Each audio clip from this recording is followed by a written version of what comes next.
Indian pharma companies எல்லாமே இங்க Friday market அன்னைக்கு விழுந்திருக்கும். பட் இன்னைக்கான மண்டே மார்க்கெட்ல திரும்ப ஷார்ப் ரீபவுண்ட் வந்து ஆயிடும் அப்படின்னு சொல்லிட்டு எல்லா ஆர்டிகல்லையும் வந்து பார்க்க முடிச்சு. அதுக்கான ரீசன் என்ன அப்படின்னு சொல்லி பார்த்தோம் அப்படின்னா, ஃப்ரைடே அன்னைக்கு ட்ரம்ப் வந்து 100% டேரிஃப் வந்து இந்த ஃபார்மா செக்டர் எல்லாத்துக்கும் வந்து போட போதா சொல்லியிருந்தாரு. அதாவது இந்த ஃபார்மா எக்ஸ்போர்ட்ஸ் எல்லாத்துக்குமே வந்து இங்க ட்ரம்ப் வந்து 100% டேரிஃப் போடுவோம் அப்படின்ற மாதிரி வந்து சொல்லிட்டாரு.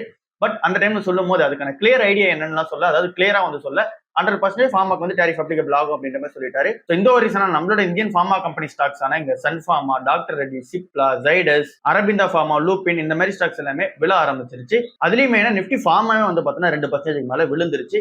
என்ன ரீசன்னாலும் சொல்லும் போது இங்க ஃபார்மா எக்ஸ்போர்ட்ஸ் எல்லாத்துக்கும் இங்க 100% டேரிஃப் வந்து அக்டோபர் 1 இருந்து எஃபெக்டிவ் வந்து ஆயிடும் அப்படின்ற மாதிரி அவர் சொல்லிட்டாரு.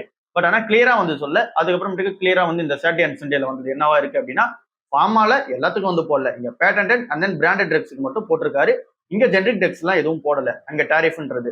ஸோ அப்படி நம்ம பார்க்கும்போது நம்மளோட இந்தியன் ஃபார்மா கம்பெனிஸ் எல்லாமே மெயினா ரிலையபிள் ஆகி இருக்கிறது வந்து இங்க ஜெனரிக் ட்ரக்ஸா தான் வந்து இருக்கு. இது நம்ம வந்து இந்த ஃபார்மா செக்டர் அனாலிசிஸ் பண்ணும்போதே சொல்லியிருப்போம். இங்க சன்ஃபார்மா மட்டும் இதுல வந்து ஒரு எக்ஸெப்ஷனா வந்து இருக்கு. இவங்களோட பினான்சியல் இயர் 2025 டேட்டா அப்படி 17% ஆஃப் த ரெவன்யூ இங்க பேட்டன்ட் ட்ரக்ஸ்ல இருந்து வந்து வருது. ஸோ இதனால இங்க சன்ஃபார்மாவுக்கு மட்டும் மேபி வந்து ப்ரெஷர் இருக்கலாம் அப்படின்ற மாதிரி வந்து சொல்றாங்க. பட் ஆனா சன்ஃபார்மா அதை வந்து கிளியரா வந்து மூவ் பண்ணிடுவாங்க. ஸ்ட்ராட்டஜிக் மூவ் என்ன பண்ணுவாங்க அப்படின்னா, அவங்க கிட்ட யூஎஸ் ஃபெசிலிட்டி வந்து ஒரு 3 இருக்கு. அதை ப்ராப்பரா வந்து யூட்டிலைஸ் பண்ணிப்பாங்க. அங்க அவங்களோட மேனுஃபேக்சரிங் வந்து பண்ணிப்பாங்க. அந்த பேட்டன்ட் ட்ரக்ஸ் அண்ட் தென் அந்த பிராண்டட் ட்ரக்ஸ் வந்து அங்க மேனுஃபேக்சரிங் பண்ணிப்பாங்க.